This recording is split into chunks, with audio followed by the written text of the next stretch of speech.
तो एक बार फिर से प्रभु यीशु मसीह के नाम से आप सबको जय मसीह की। तो मैंने एक वीडियो बनाया था दशमांश के विषय में कि हमें दशमांश नहीं देना है। हमें क्या देना है?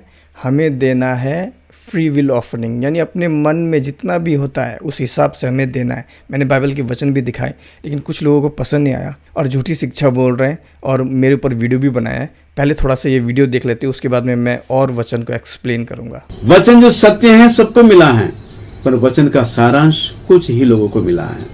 मत्ती रचित सुसमाचार उसका 23वां अध्याय और 23 वचन में, हे कपटी शास्त्रियों और फरीसियों, तुम पर हाय, तुम पुदीने और सौंफ और जीरे का 10वां अंश तो देते हो, परंतु तुमने व्यवस्था की गंभीर बातों को अर्थात न्याय और दया और विश्वास को छोड़ दिया।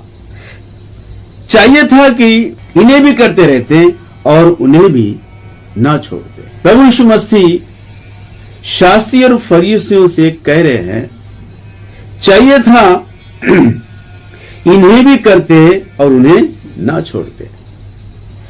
केवल दशमांश को देना आपने सीखा है और दशमांश देते रह रहे हैं। दादाजी, आप जो सवाल पूछेंगे अभी आगे जाके, उसका जवाब आप खुद दे रहे हो। नोट कीजिए दादाजी ने क्या कहा कि यीशु मसीह फरीसी और शास्त्रियों से कह रहे हैं कि तुमने 10वां अंश देना सीखा है। केवल दशमांश को देना आपने सीखा है और दशमांश देते रह रहे हैं। तो कहाँ से सीखा है, कैसे सीखा है? क्योंकि परमेश्वर ने मांगा है 10वां अंश। और परमेश्वर ने किस चीज का 10वां अंश मांगा है? पुदीने और सौंफ और जीरे का 10वां अंश तो देते हो। ले व्यवस्था की पुस्तक में तो परमेश्वर ने भोजन वस्तु का 10वां अंश मांगा है, पैसों का नहीं। हालांकि उस समय में पैसे थे। इन दादाजी ने मेरा वो पूरा वीडियो देखा नहीं और बस एक वचन लेके बैठ गए। दशमांश देना जारी है। दादाजी झूठ कह रहे हैं। यहाँ पर यीशु मसीह ये नहीं कहते कि 10वां अंश देना जारी है। यीशु मसीह ये कहते हैं कि तुम फरीसी तुम देते हो। और यीशु मसीह शास्त्री और फरीसियों को क्यों बोल रहे कि तुम देते हो 10वां अंश? क्योंकि वो लोग यहूदी है भाई, यहूदी नियम था। और ज़रा गौर से अगर आप वो वचन पढ़ेंगे दादाजी, तो आपने स्वयं पढ़ा कि वो किस चीज़ का 10वां अंश देते थे। भोजन वस्तु देते थे, पुदीना, जीरा और जो भी है वो भोजन वस्तु है, पैसा नहीं है। लेकिन साथ साथ व्यवस्था की वो गंभीर बातें जो तुमको करनी चाहिए थी उसे छोड़ दिया है। वो क्या है? न्याय, दया और विश्वास। शास्त्रियों ने इस आज्ञा को छोड़कर केवल दशमांश को देना ही जारी रखा है।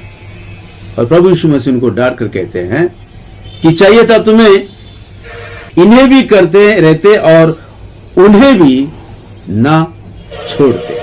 दशमांश को देना है, उसके साथ साथ न्याय और दया और विश्वास में भी आपको बने रहना चाहिए था, लेकिन ऐसा हुआ नहीं। ये सारी बातें व्यवस्था की आज्ञा है। दशमांश भी व्यवस्था की आज्ञा है और न्याय, दया और विश्वास भी व्यवस्था की आज्ञा है। दादाजी ने झूठ बोला। न्याय, दया और विश्वास व्यवस्था की आज्ञा नहीं है, ठीक है। लेकिन न्याय, दया और विश्वास व्यवस्था सिखाता है। ये बहुत गहरी बात है, लेकिन इन दादाजी ने झूठ बोला। इन्होंने झूठ बोला, वो मैं समझाऊंगा अभी आगे जाके क्या है। लेकिन इतना जान लो, न्याय, दया और विश्वास व्यवस्था की आज्ञा नहीं है। लेकिन क्या है वो मैं आगे बताऊंगा। अभी आगे देखते हैं। अब मेरा प्रश्न यह है, बड़े ध्यान से सुनिए। प्रश्न यह है कि आज कलीसियां, जो नई नियम की कलीसियां, जो अन्य जातियों से बनी नई नियम की कलीसियां, न्याय, दया और विश्वास में नहीं चल रही हैं, जबकि यह व्यवस्था की गंभीर आज्ञा है। दादाजी ने फिर से झूठ बोला। न्याय, दया और विश्वास व्यवस्था की आज्ञा नहीं है। दादाजी वचन सही से पढ़ो। आप क्या कर रहे हो ऐसा? लोगों को क्यों भरमा रहे हो? न्याय, दया और विश्वास व्यवस्था की बातें हैं, ओके, गंभीर बातें हैं, गंभीर आज्ञा नहीं है। आप वचन मत पलटिए, मैं भी वचन पढ़ूंगा और समझाऊंगा उस वचन का क्या मतलब है। व्यवस्था की गंभीर आज्ञा को कलीसिया लेकर चल रही है, कलीसिया उसमें चलने की कोशिश कर रही है, अपने भक्ति जीवन में उसका अनुकरण कर रही है। प्रभु यीशु मसीह भी सिखाते हैं और प्रभु यीशु मसीह किसी आज्ञा को लेकर कलीसिया चलने की कोशिश कर रही है, चल भी रही है, जबकि यह व्यवस्था की आज्ञा है। इस व्यवस्था की आज्ञा को लेकर चलने वाली कलीसिया को क्या ये कर्तव्य नहीं है, कलीसिया के कर्तव्य नहीं है कि दशवांश की आज्ञा को लेकर चले? बात समझ में आ रही है आपको?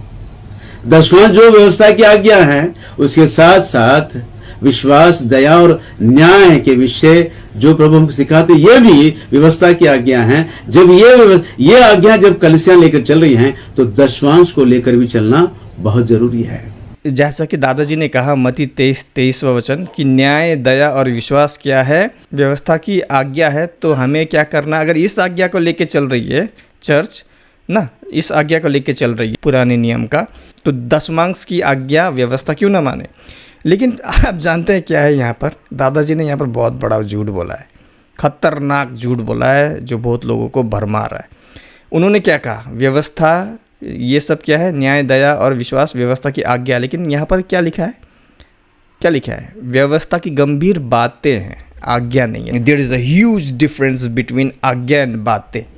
कमांडमेंट, आज्ञा क्या होता है भाई? आज्ञा मतलब अगर कोई ऐसी बात परमेश्वर ने आज्ञा दी, मान लीजिए कि अगर इन अंकल जी का कोई बॉस होता, तो अगर वो उनसे कुछ कहता कि जा चाय लेके आ जा भाई, तो उनको तो भाई वो आज्ञा माननी ही पड़ेगी। लेकिन न्याय, दया और विश्वास कोई आज्ञा नहीं है। इन्होंने झूठ बोला। क्या है? न्याय, दया और विश्वास व्यवस्था की गंभीर बातें हैं। क्या? न्याय, दया और विश्वास। और बहुत भिन्नताएं हैं दोनों में, गंभीर बातों में और आज्ञा में। ठीक है, आज्ञा नहीं है। ठीक है, अब गंभीर बात क्या होता है? गंभीर बात मतलब पूरा, अगर आप पूरा पुराना नियम छान लेंगे ना, तभी भी आपको कहीं पर भी ये नहीं मिलेगा जो ये सिखा रहे हैं कि न्याय, दया और विश्वास क्या है, व्यवस्था की आज्ञा है। कहीं नहीं मिलेगा भाई। कहीं पर भी परमेश्वर ये नहीं कह रहे, ये आज्ञा नहीं दे रहे कि दया करो, तुम्हें दया करना पड़ेगा। पुराने नियम में ना ही नए नियम में यीशु मसीह की आज्ञा नहीं है वो। ठीक है, कि तुम्हें दया करना ही पड़ेगा, दया करो तो तुम पर भी दया की जाएगी। ये एक सजेशन है, सजेशन है ये एक। अब सजेशन को क्या बोलते हैं? यानी अगर तुम किस पे दया करते हो तो तुम पर भी दया की जाएगी। ये एक सजेशन है, कमांडमेंट नहीं है। There is a difference. जैसे कि उदाहरण के लिए फास्टिंग रखते हैं कुछ लोग ना, फास्टिंग भी कोई आज्ञा नहीं है कि तुम्हें भाई व्रत, कुछ लोग हिंदी में व्रत बोलते हैं, व्रत रहते हैं ना, भगवान का व्रत रहते हैं, जैसे हिंदू लोग खाते नहीं हैं। फास्टिंग जो है वो भी कोई आज्ञा नहीं है। फास्टिंग क्या है? वो सजेशन है। अगर तुम रखते हो तो अच्छा है भाई, अगर नहीं भी रखते तो भी अच्छा है। फास्टिंग के ऊपर कभी मैं बताऊंगा। खैर, तो इन्होंने वचन को कैसे पलटा आपने देखा। इन्होंने क्या कहा कि व्यवस्था की गंभीर बातों को घुमा के बना दिया व्यवस्था की आज्ञा कि न्याय, दया और विश्वास। यीशु मसीह कभी भी ज़बरदस्ती नहीं करता है, आज्ञा नहीं देता है कि भाई तुम्हें दया करना ही पड़ेगा। अगर मान भी लेते हैं कि ये दया है, ये जो दया है ये आज्ञा है यीशु मसीह का, आज्ञा मतलब मानना ही पड़ेगा, तब आप भाई, तब ये आज्ञा ना आपको बोझ हो जाएगा आपके ऊपर। इसीलिए परमेश्वर कभी भी आज्ञा नहीं देता है, बल्कि वो सजेशन देता है कि अगर तुम दया करोगे तो तुम पर भी दया की जाएगी। ये एक सजेशन है। अब मानना या ना मानना वो आपके ऊपर है। ठीक है, अगर आप दया करोगे तो आप पर भी दया की जाएगी। हाँ, तो वचन को कैसे पलट रहे हैं। और यहाँ पर गौर करने वाली बात यह है कि भाई ये लोग कौन है? शास्त्री और फरीसी कौन है ये लोग? हाँ, ये लोग यहूदी हैं। तो ये लोग भाई दशमांश देना इनका नियम था, रूल्स था। ठीक है, और यहाँ पर हम देखते हैं इन्होंने जो दशमांश दिया, यानी 10वां भाग दिया, अपनी भूमि की उपज दी इन्होंने, अपनी कमाई नहीं दी। हालांकि इस समय में भी पैसे चलते थे, यीशु मसीह के टाइम में भी। इन्होंने क्या दिया? इन्होंने दिया पुदीना और सौंफ और जीरा दिया। मैंने पूरा वीडियो में समझाया है, लेकिन ये ना आजकल लोग ऐसे पास्टर बन जाते हैं। हाँ, थोड़ा बहुत उम्र हो गया, बाल थोड़े बहुत ऐसे हो गए, तो भाई बन जाओ पास्टर। क्यों बन जाओ पास्टर? क्योंकि दशवांश मिलता है। 10वां अंश मिलता है भाई। और बैठो कमाओ, इधर उधर का बाइबल से बात बोलो, अपना मन मर्जी का बात बोलो, फिर पैसा कमाओ। बाइबल को अपने हिसाब से व्याख्या करो, अपने मन मर्जी से पैसा कमाओ भाई। यही चल रहा है। और इनको भी मैं गारंटी देता हूँ 10वां अंश मिलता है इनके चर्च वाले देते हैं, तभी जाके ये 10वां अंश के सपोर्ट में बात कर रहे हैं। लेकिन बाइबल ऐसा नहीं सिखाती। इन्होंने तो बाइबल का वचन ही बदल दिया। न्याय, दया और विश्वास को क्या बना दिया? व्यवस्था की गंभीर बातों को बना दिया आज्ञा। और दोनों में बहुत डिफरेंस होता है। प्रभु यीशु मसीह जैसे शास्त्री और फरीसियों से जो प्रश्न पूछा है, वही प्रश्न एक दिन न्याय के दिन, एक दिन यानी न्याय के दिन प्रभु यीशु मसीह कलीसिया से पूछेंगे।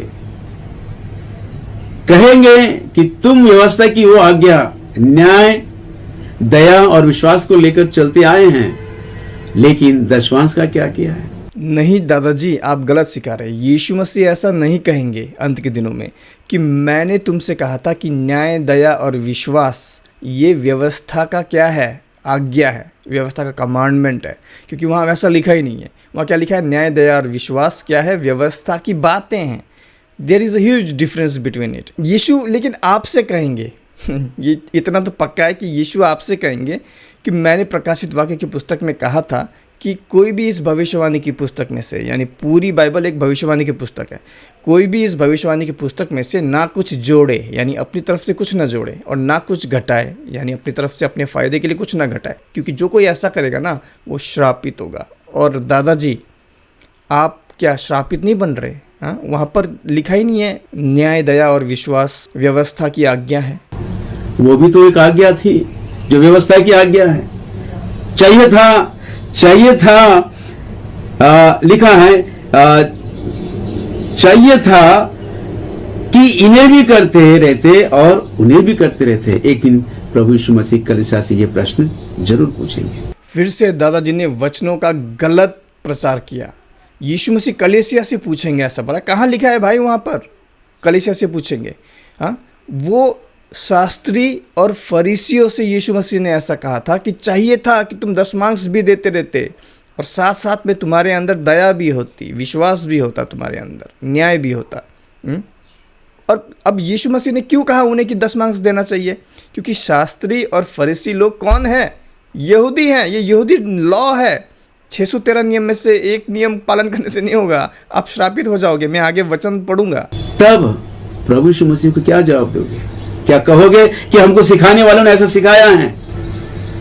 और जब सिखाने वालों से ये प्रश्न पूछा जाएगा, तो लाखों करोड़ों लोगों के सामने शर्म के मारे सर झुका कर खड़े होने की नौबत आएगी।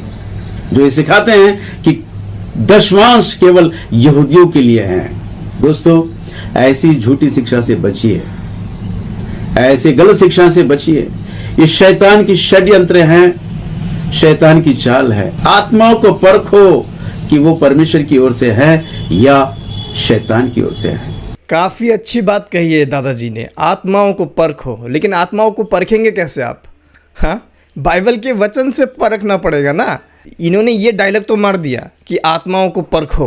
हाँ, लेकिन आत्मा को परखने के लिए, यानी मैं गलत हूँ ये साबित करने के लिए, इन्होंने बाइबल तो दिखाया नहीं, बाइबल का वचन एक भी नहीं दिखाया कि दशमांश देना चाहिए। बस डायलॉग बाजी मार रहे हैं। लेकिन मैं परखूंगा इन्हें। हाँ, कैसे परखूंगा?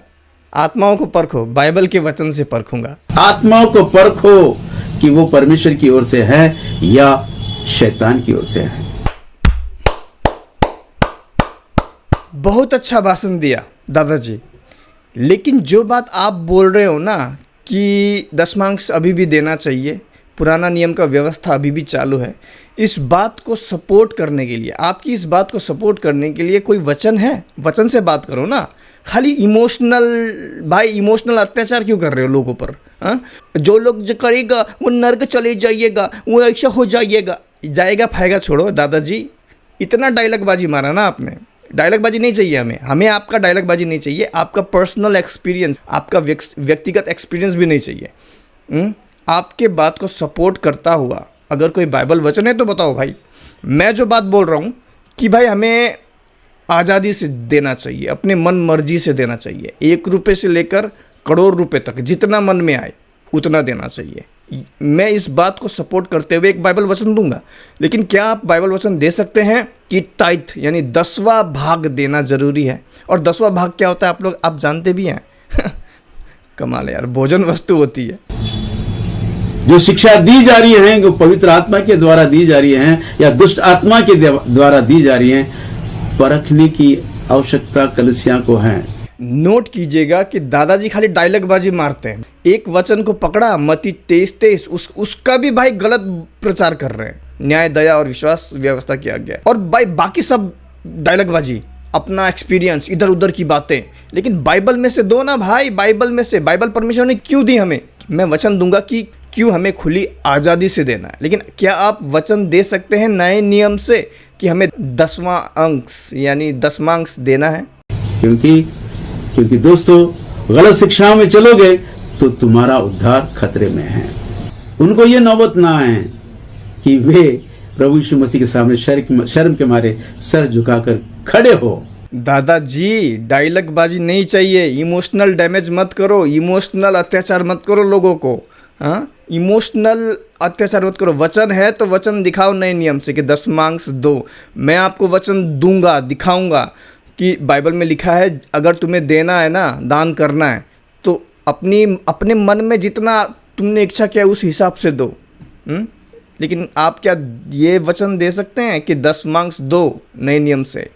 उनके अच्छाई के लिए मैं कह रहा हूं, उनके भलाई के लिए कह रहा हूं। उनके जितने भी लोगों की भलाई के लिए आप नहीं बोल रहे। अगर लोगों की भलाई के लिए आप बोल रहे होते ना दादाजी, तो आप कहते आपको नए नियम से आपकी जितनी इच्छा हो उस हिसाब से दान करो, क्योंकि नया नियम यही सिखाता है। वचन दूंगा अभी। आप 10वां अंश क्यों मांग रहे हैं? वही पुराना नियम क्यों घुसेड़ रहे हैं? कोई तो भाई ये नहीं कह सकता ना कि भाई आज मेरे पास पैसा नहीं है, कम दे देता हूँ, तो इसीलिए आप 10वां अंश मांग रहे हो। आप अपनी भलाई के लिए मांग रहे हैं दादाजी, बहुत चालाक है भाई। अनुयायी हैं, उनको सुनने वाले, कृपया आपको ये वीडियो आपकी नजर में आती हैं तो कृपया अपने प्रचारक को भेजिए। बस दादाजी, बस ये डायलॉग बाजी, लोगों को ना भावुक करके, लोगों को अपनी तरफ खींचने का, इमोशनल करके खींचने का, इमोशनल करके ना पैसा कमाने का ये धंधा बंद करो।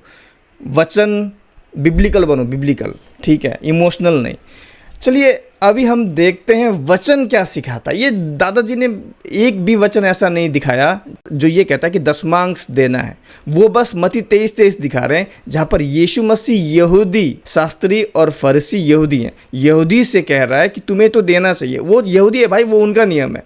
लेकिन ऐसा एक वचन जहाँ पर यीशु मसीह ये कह रहा हो कि अन्य जातियों को, या फिर नए नियम में कहीं से भी कोई भी ये कह रहा हो, पतरस कह रहा हो या पौलुस कह रहा हो, कोई भी कह रहा हो नए नियम में कि हमें 10वां अंश देना है, एक भी वचन ऐसा इन्होंने नहीं दिया। लेकिन मैं अभी वचन देखते हैं, वचन क्या सिखाता है कि हमें 10वां अंश देना है। हम तो अन्य जाति हैं, हमें 10वां अंश देना है या हमें अपनी मर्जी से देना है? चलिए वचन क्या सिखाता है धीरे धीरे देखते हैं। लेकिन सबसे पहले ये देखते हैं कि भाई जो अभी भी व्यवस्था की बातें मानता है ना, वो श्रापित है।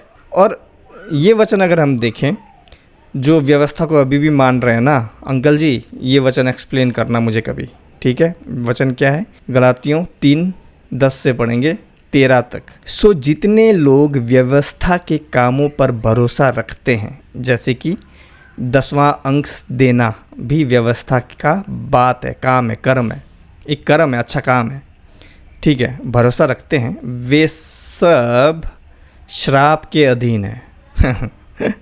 ये नहीं बताएंगे ये लोग, ये नहीं बताएंगे, ये वचन नहीं बताएंगे। क्यों? क्योंकि जिस दिन इन्होंने ये वचन बता दिया ना, इनके चर्च वाले 10वां अंश देना बंद कर देंगे और भाई इनकी फिर हालत ख़राब हो जाएगी। तो 10वां अंश देना नहीं है, मैंने पहले बताया, हमें 10वां अंश नहीं देना है। हमें क्या देना है? हमें अपनी मन मर्जी से फ्री विल ऑफरिंग करनी है, जो मन में आए। भाई लाख करोड़ रुपए दान करने का मन कर रहा है, लाख करोड़ दान करो। हम आगे देखते हैं। सो जितने लोग व्यवस्था के कामों पर भरोसा रखते हैं, वे सब श्राप के अधीन है। याद रखना कि 10वां अंश देना भी व्यवस्था ही है। ओके, आप सब श्रापित हो, क्योंकि लिखा है कि जो कोई व्यवस्था की पुस्तक में लिखी हुई सब बातों के, यहाँ पर गौर कीजिए, सब बातों के करने में स्थिर नहीं रहता, वो श्रापित है।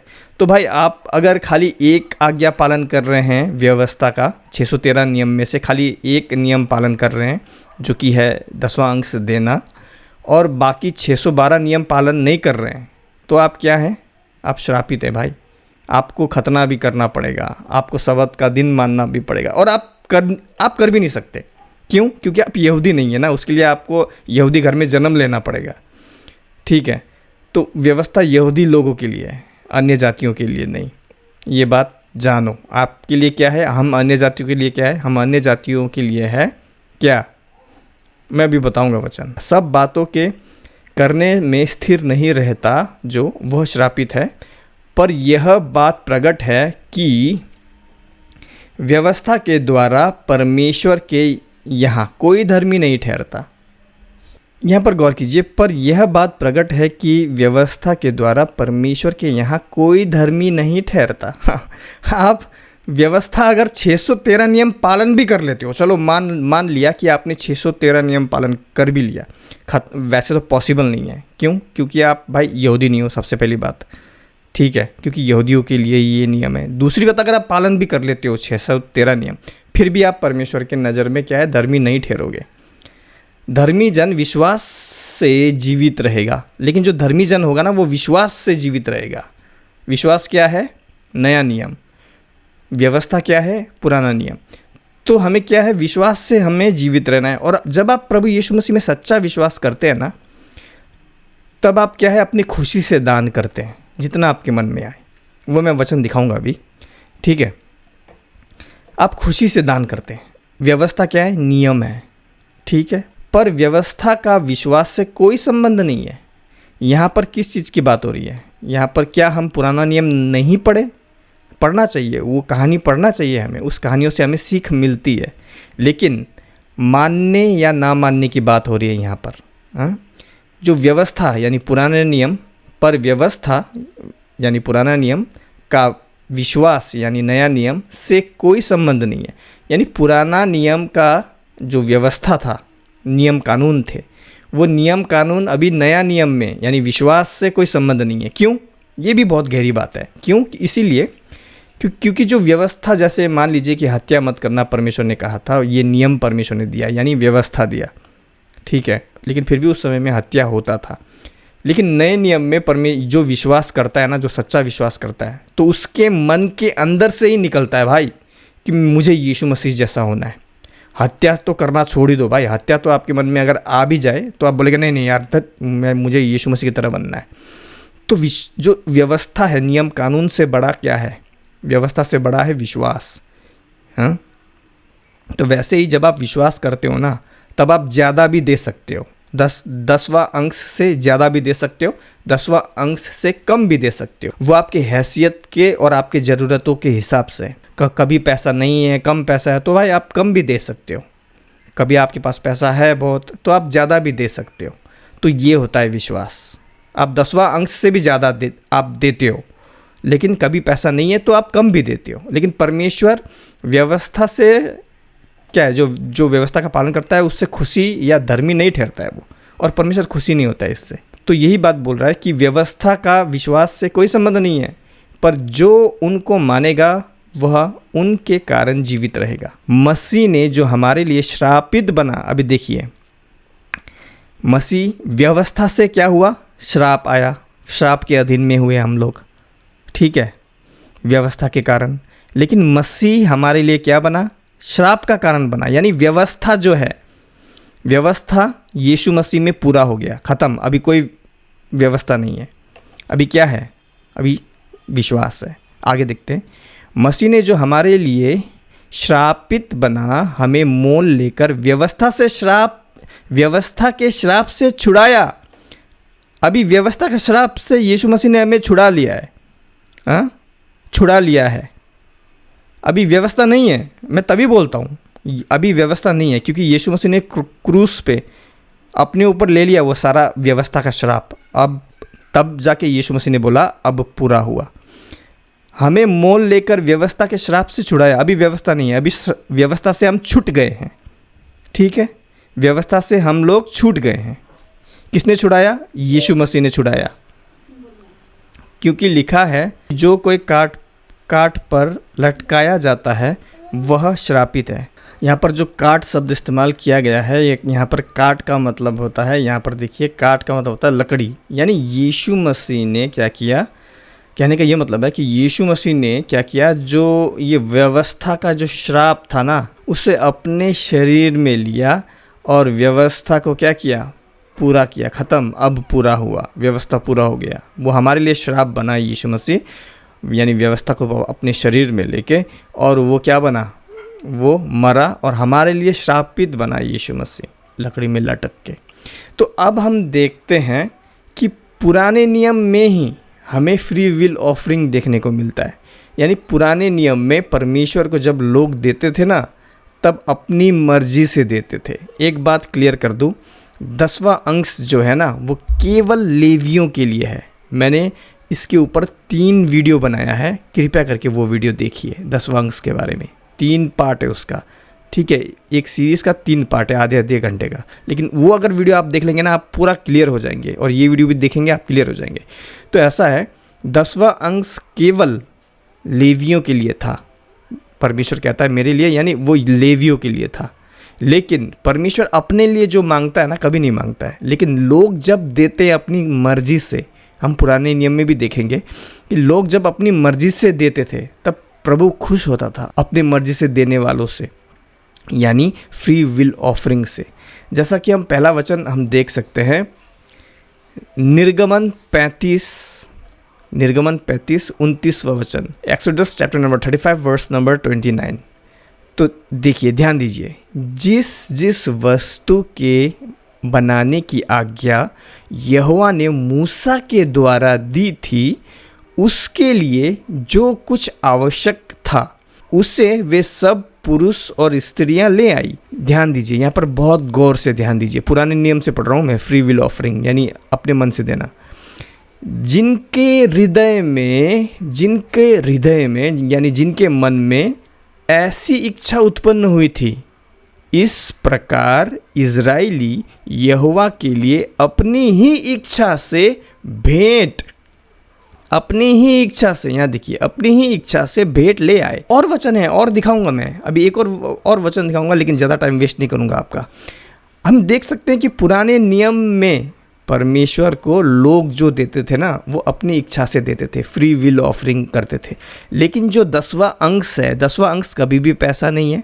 10वां अंश क्या है, भोजन वस्तु है। मैंने 3 पार्ट बनाया है, वो वीडियो देखिए, आपको समझ आ जाएगा। और 10वां अंश किसके लिए, लेवियों के लिए, वो अलग है, वो यहूदी रूल्स है। लेकिन परमेश्वर को कैसे देना है, हम अपनी इच्छा से, अपनी ही इच्छा से भेंट ले आए इजरायली लोग।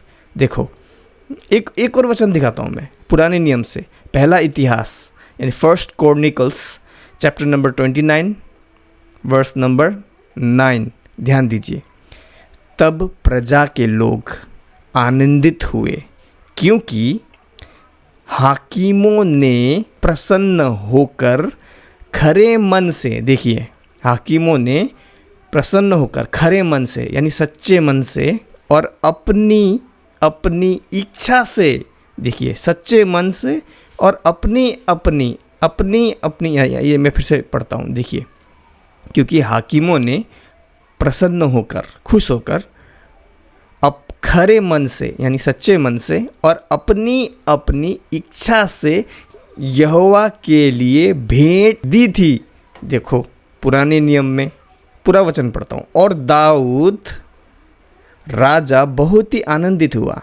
तो हम यहाँ पर साफ साफ देख सकते हैं कि यहाँ पुराने नियम में भी हाकिम लोग थे, वो परमेश्वर को जब देते थे ना, वो खरे मन से देते थे, यानी अपने मन में जितना इच्छा हुआ भाई, अपनी इच्छा से जितना देने का मन हुआ, 1 रुपये, 10 रुपये, 1000 रुपये, लाख रुपये, करोड़ रुपये, अपनी इच्छा से देते थे और अच्छे मन से देते थे।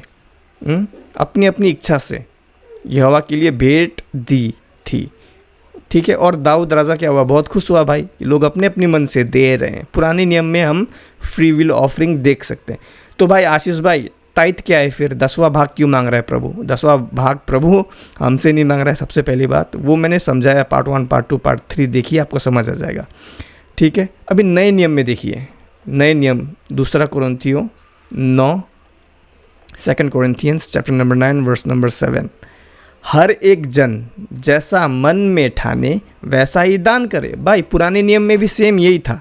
हाकिमों ने प्रसन्न होकर खरे मन से अपनी अपनी इच्छा से, यानी अपनी अपनी इच्छा से भाई जितना देने का मन हुआ उतना से यहोवा के लिए भेंट लेके आए ना, भेंट दी। तो वही चीज़ हम नए नियम में भी देख सकते हैं। नए नियम में ये लेकिन क्या है, ये लॉ नहीं है, ठीक है।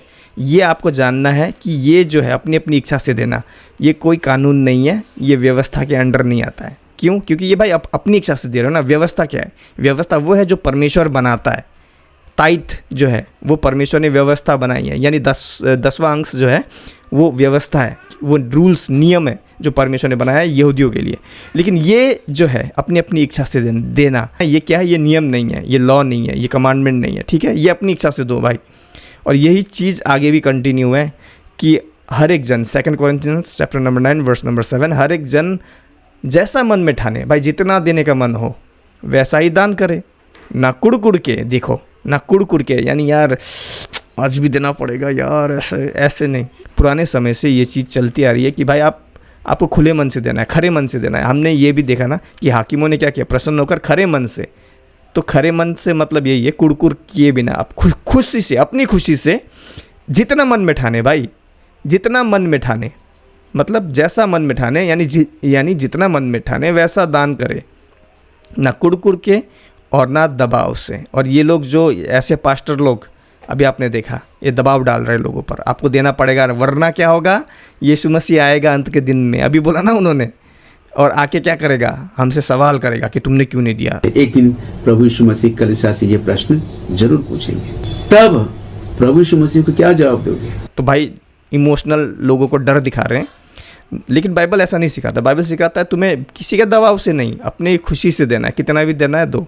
क्योंकि देखो, क्योंकि परमेश्वर हर्ष से, यानी परमेश्वर खुश होके जो देता है ना, खुशी मन से जो देता है, क्योंकि परमेश्वर हर्ष से देने वालों से प्रेम रखता है। परमेश्वर खुशी से देने वालों से प्रेम रखता है। लेकिन ये क्या सिखाते हैं, हाँ तुम्हें 10वां अंश देना है, वरना अगर तुम नहीं दोगे तो प्रभु तुम्हें सवाल पूछेगा, तुमने क्यों नहीं दिया। कलीसिया से सवाल पूछेगा। एक दिन प्रभु यीशु मसीह कलीसिया से ये प्रश्न जरूर पूछेंगे, तब प्रभु यीशु मसीह को क्या जवाब दोगे? इनको बाइबल का भी नहीं मालूम, वो चले पास्टर बनने। एक और वचन दिखाता हूँ, देखो मत्ती 6, ये यीशु मसीह के कहे हुए वचन है। ये बहुत गहरा वचन है। Matthew chapter number 6 verse number 3, परंतु जब तू दान करे तो जो तेरा दाहिना हाथ करता है उससे तेरा बायां हाथ ना जान पाए। देखिए, इस वचन का मतलब केवल इतना नहीं है कि जब आप दान करो तो छुप के दान करो, नहीं, वो तो है ही, आप ढिंढोरा मत पीटो, वो तो है ही। लेकिन साथ में ये भी है, देखो जब आप 10वां अंश देंगे ना, वैसे तो ये नियम है नहीं, लेकिन अगर आप देते भी हैं 10वां भाग, तो आपके घर के सदस्य तो जान ही पाएंगे कि हम तो हर महीने देते हैं 10वां भाग, तब तो वो लोग जान पाएंगे ना आप कितना दे रहे हो। तो कैसे हो सकता है कि पता ना चले उनको? यहाँ पर ये बहुत गहरा वचन है। कैसे हो सकता है कि आपने कितना दिया उनको पता ना चले? जैसा यीशु मसीह कह रहा है, दाहिना हाथ अगर दे रहा है तो भाई बायां हाथ को पता ना चले। कैसे हो सकता है? जब आप अपनी मर्जी से देंगे ना, आप कितना देंगे वो आपके घर वालों को पता नहीं होगा। तो ये बहुत गहरा वचन है। और साथ साथ में ये भी है कि आप ढिंडोरा मत पीटो कि आपने कितना दिया। तो ये बहुत गहरा वचन है। बाकी वीडियो में ये दादाजी खाली इधर उधर का बात करते हैं, एक भी बाइबल वचन ये नहीं दिखा पाए जहाँ पर ये लिखा है कि 10वां अंश दो, या फिर चेले बोल रहे 10वां अंश दो, या फिर यीशु मसीह बोल रहे 10वां अंश दो। एक भी वचन नहीं, बस इधर उधर का बातें। प्रभु आएगा तो ऐसा बोलेगा तुमने 10वां अंश नहीं दिया। एक दिन प्रभु यीशु मसीह कलीसिया से ये प्रश्न जरूर पूछेंगे, तब प्रभु यीशु मसीह को क्या जवाब दोगे? अरे कहाँ लिखा है भाई कि यीशु मसीह आएगा और हमें 10वां अंश के बारे में पूछेगा?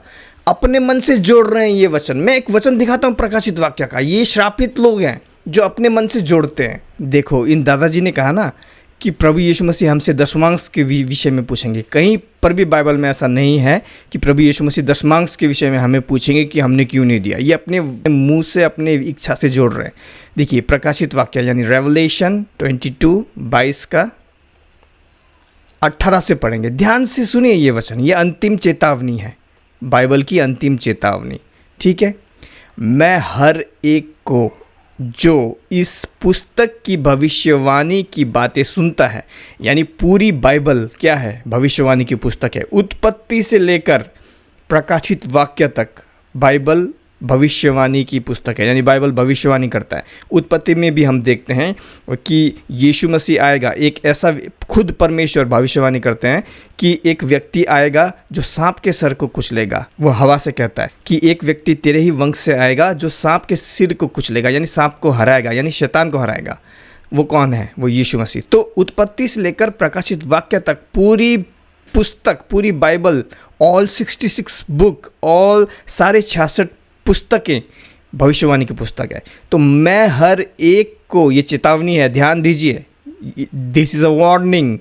मैं हर एक को जो इस पुस्तक की भविष्यवाणी की बातें सुनता है गवाही देता हूँ कि यदि कोई मनुष्य इन बातों में कुछ बढ़ाए, यानी बाइबल में जो कुछ भी लिखा है उसमें से अगर कुछ भी जोड़ेगा ना, अपने मन से कुछ बढ़ाए, तो परमेश्वर उन विपत्तियों को जो इस पुस्तक में लिखी है उस पर बढ़ाएगा।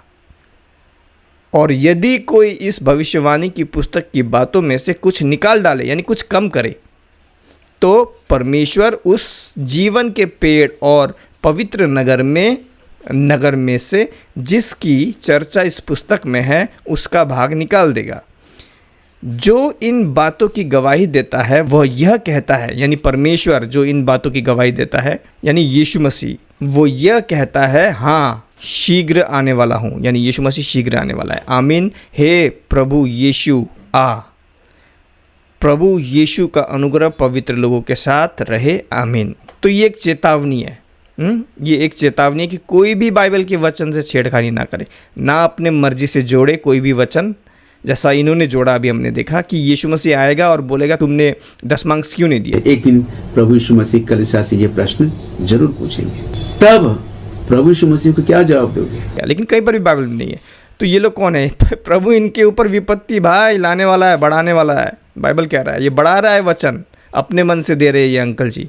और बाइबल ये भी कहती है जो झूठा शिक्षा देता है ना, उनका स्वीकार ना करो, ना ही उन्हें वेलकम करो। उन्हें डांटो, उन्हें करेक्ट करो, उन्हें सही करो, बाइबल ये भी कहती है। तो अगर अंकल मेरी ये वीडियो देख रहे हैं तो आपसे मैं विनम्र विनती करता हूँ, कृपया करके अपने मन से बाइबल में वचन ना जोड़े, नहीं तो आप श्रापित हो जाएंगे।